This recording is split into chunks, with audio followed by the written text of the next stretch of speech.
क्या देश है ईरान। किसी ने कल्पना नहीं की थी कि अमेरिका को ऐसे वो सड़क पर ला देगा। ईरान ने आज कहा है कि अमेरिका एक नंबर का झूठा, खासकर ट्रंप जो है वो झूठे राष्ट्रपति हैं। ईरान ने कहा है कि जब तक ट्रंप जो एमओयू दस्तखत हुआ है, जो समझौता हुआ है, अगर वो उसको नहीं मानते हैं तो हम युद्ध के लिए तैयार हैं। ईरान की तैयारी का इसी से आप अंदाजा लगा सकते हैं। सोचिए, ईरान तैयार है और पूरी तरह से तैयार है। मैं इसलिए बार बार कह रहा हूं कि दुनिया में शायद ही ऐसा वक्त इससे पहले कभी आया था जब अमेरिका को, पिछले 50 सालों का आप इतिहास देखें तो शायद ही अमेरिका को ऐसा पाला किसी देश से पड़ा था। और पाला भी ऐसा पड़ा है कि न ईरान को खांसते हुए बन रहा है और न उसे निगलते बन रहा है, न उगलते बन रहा है। आज सबसे बड़ी खबर है, उस पर मैं बताऊंगा कि किस तरह से, सबसे बड़ी खबर आपको बता रहा हूं ये कि किस तरह से ईरान को पूरी तरह से अमेरिका ने अपने गिरफ्त में ले लिया है। और इसके बाद से आप अंदाजा नहीं लगा सकते हैं कि मामला पूरा उलट गया है। किस तरह से ईरान, अमेरिका चाहते हुए भी इस युद्ध से बाहर नहीं निकल सकता है। वहीं ईरान की मुश्किलें कम होती जा रही है और इजराइल की मुश्किलें बढ़ती जा रही है। आज ईरान के सबसे करीबी देश, खाड़ी देश सऊदी अरेबिया के विदेश मंत्री ने कहा है कि अब हमें अमेरिका की जरूरत नहीं है। अब हमारी अमेरिका क्या रक्षा करेगा जब वो अपना ही रक्षा खुद नहीं कर पा रहा है। सोचिए, ये खाड़ी देशों का बयान है। तुर्की ने साफ कहा है कि अब वक्त आ गया है कि हम इजराइल को सबक सिखाएंगे। जो फिलिस्तीन में हुआ, जो गजा में हुआ, उसका सबक सिखाना पड़ेगा इजराइल को। ईरान ने साफ कर दिया है कि ट्रंप को, अमेरिका को पूरी रकम लौटानी पड़ेगी, $325 बिलियन। होर्मुज फिर से बंद कर दिया है। उसने साफ कहा कि 60 दिनों तक अमेरिका जो कर ले, हमने जो एमयू पर दस्तखत किया है उसको निभाएंगे। होर्मुज खुला हुआ है दुनिया के लिए 60 दिनों तक, जो हमने वादा किया है। लेकिन अमेरिका और इजराइल का जहाज नहीं जाएगा तब तक जब तक अमेरिका जो है वो अपने वादे को पूरा नहीं करता है। और पहला वादा है $325 बिलियन का हर्जाना। तो सोचिए, ट्रंप अमेरिका में रोज झूठ बोल रहे हैं कि हमने 3 दिन ठोका, बातचीत हो रही है। ईरान ने कहा कोई बातचीत नहीं हो रही है। तो सोचिए, ईरान पूरी तरह से मुस्तैद है, तैयार है। और उसने पहले ही कहा था कि हम 10 साल तक इस युद्ध में टिके रह सकते हैं। 10 साल तक हमारे पास इतनी तैयारी है, चाहे वो हथियार का मामला हो, मिसाइल का हो, ड्रोन्स का हो। तो पहली बार ऐसा लग रहा है जैसे ईरान ने अमेरिका को घुटनों पर ला दिया है। ईरान पूरी तेजी से तैयारी कर रहा है। उसके सारे रिफाइनरी, उसके सारे जो प्लांट्स हैं, वो सब फिर से 90% तक ठीक हो गए हैं। मतलब ईरान पूरी तरह से चीन के मॉडल पे काम कर रहा है। उसका तकनीक, उसकी वैज्ञानिक सोच, उसकी आधुनिकता, और चीन, रूस और नॉर्थ कोरिया उसके साथ ही हैं। तो ये सबसे बड़ी खबर बता रहा हूं कि ईरान ने फिर से कहा है कि अगर अमेरिका ने हर्जाना नहीं दिया तो होर्मुज नहीं खुलेगा और उसकी कीमत अमेरिका को चुकानी पड़ेगी। सबसे बड़ी समस्या अमेरिका के लिए ये है, और दुनिया भर के देशों के लिए जो अमेरिका के पीछे लग्गू हैं, अगर होर्मुज नहीं खुलेगा तो उनकी पूरी इकोनॉमी चौपट हो जाएगी। उनका पूरा तेल का कारोबार जो है वो बर्बाद हो जाएगा। अमेरिका में सबसे बड़ा दुनिया का तेल स्टोरेज है, लेकिन 6 महीने का है। 4 महीना निकल चुका है। अब अमेरिका में 2 महीने और बचे। अगर तेल नहीं पहुंचा तो अमेरिका में हाहाकार मचेगा। और इसी से बचने के लिए डोनाल्ड ट्रंप की कोशिश है कि किसी तरह से होर्मुज खुलवाया जाए, तेल लिया जाए। लेकिन सोचिए, ये युद्ध अब देश का नहीं है। न तो ये अमेरिका का युद्ध है, न इजराइल का युद्ध है। ये युद्ध डोनाल्ड ट्रंप को सत्ता बचाने की कवायद है। दरअसल डोनाल्ड ट्रंप का नाम एप्स्टीन फाइल में है। वहां जांच होगी, देर सवेर उसकी सजा मिलेगी। राष्ट्रवाद के नाम पर इस शख्स ने पूरी दुनिया को, सोचिए, डोनाल्ड ट्रंप भी सबसे ज्यादा राष्ट्रवाद के नाम पर आया था। धर्म और राष्ट्रवाद का कॉकटेल लेकर आया था। मागा, मेक अगेन ग्रेट अमेरिका, इसने नारा दिया था। सोचिए, उस अमेरिका को उसने सड़क पर लाकर खड़ा कर दिया।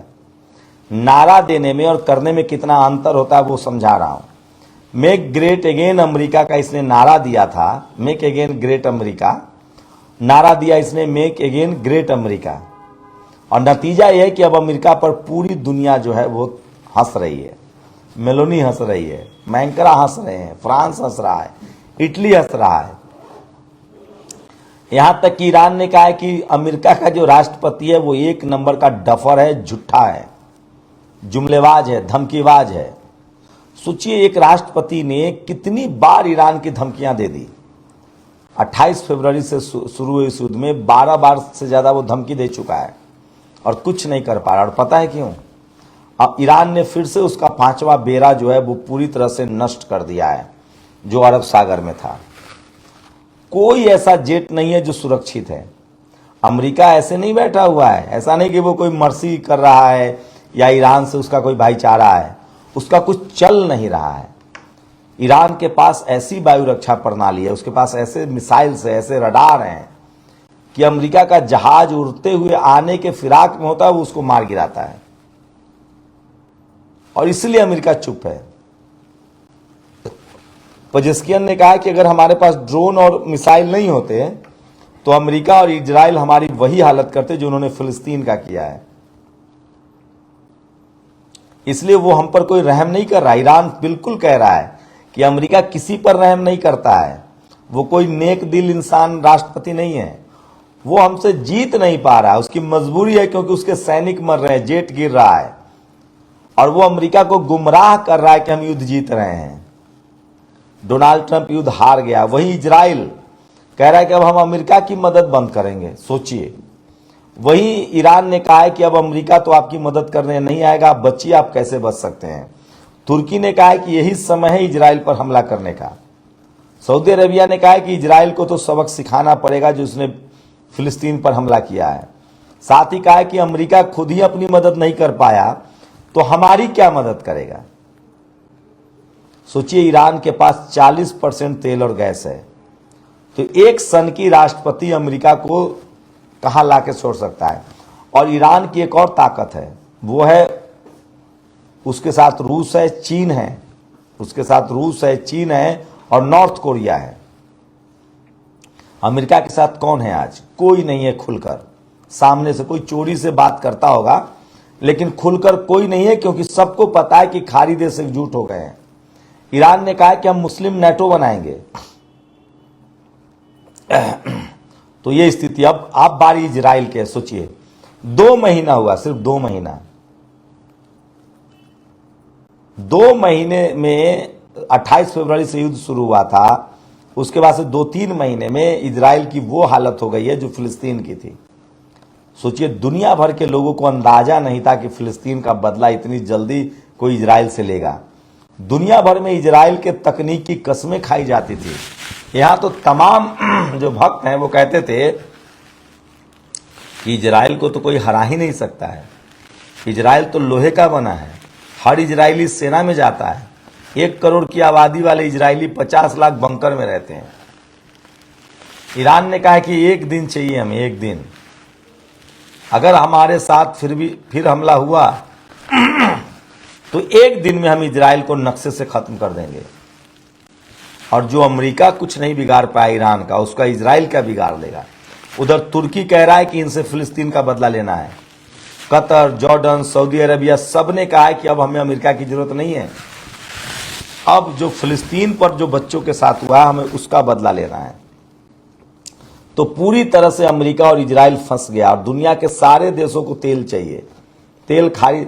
बाकी भारत में इथेनॉल मिल रहा है, दुनिया के दूसरे देश में आप वहां की जनता को बेवकूफ नहीं बना सकते हैं पेट्रोल में इथेनॉल मिला के, जैसे भारत में बनाया जा रहा है। तो अमेरिका में तेल खत्म होने वाला है, डोनाल्ड ट्रंप छटपटा रहा है, कुछ नहीं हो सकता है उसका। दुनिया भर के देश तमाशा देख रहे थे कि भाई अमेरिका से कौन जीतेगा। अमेरिका अब सोचिए, अब चीन और रूस और नॉर्थ कोरिया, ये तीनों डोमिनेट करेगा अमेरिका को। दुनिया को पता है कि लेकिन रूस, चीन और नॉर्थ कोरिया ईरान के साथ है। लेकिन सबसे बड़ी खबर यह है कि ईरान की अपनी बड़ी, सोचिए एक नेता क्या कर सकता है। खामनेई ने शहीद होने से पहले ईरान को सुपर पावर बना दिया। मैं रोज इसीलिए कहता हूं, वहां 99% लिटरेसी है, 95% PhD है, 74-75% महिलाएं वैज्ञानिक हैं। ये है ईरान की ताकत।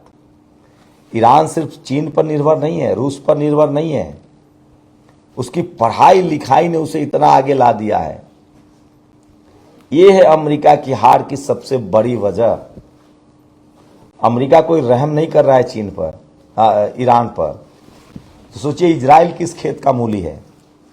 आखिरकार गद्दाफी और सद्दाम हुसैन का सपना पूरा हुआ और जल्दी ही सारे ओपेक देश, इस्लामिक देश और खाड़ी देश जल्दी एक होंगे अमेरिका के खिलाफ भी। ईरान ने तो कहा है कि दुनिया में जहां भी गैर बराबरी होगी, किसी देश पर हमला होगा, हम वहां जाकर लड़ेंगे। और ईरान के नेताओं का कॉन्फिडेंस देखते बनता है। अमेरिका घुटनों पर है, 2 महीना और रुक जाइए, ट्रंप को अंत में जेल जाना होगा, नेतन्याहू को जेल जाना होगा। ईरान ने पूरी दुनिया को अमेरिका से आजाद करा दिया है। सोचिए, ये सबसे बड़ी खबर है। दुनिया में किसी को अंदाजा नहीं था कि ईरान अमेरिका को हरा देगा, लेकिन ये हुआ है, यही सच है।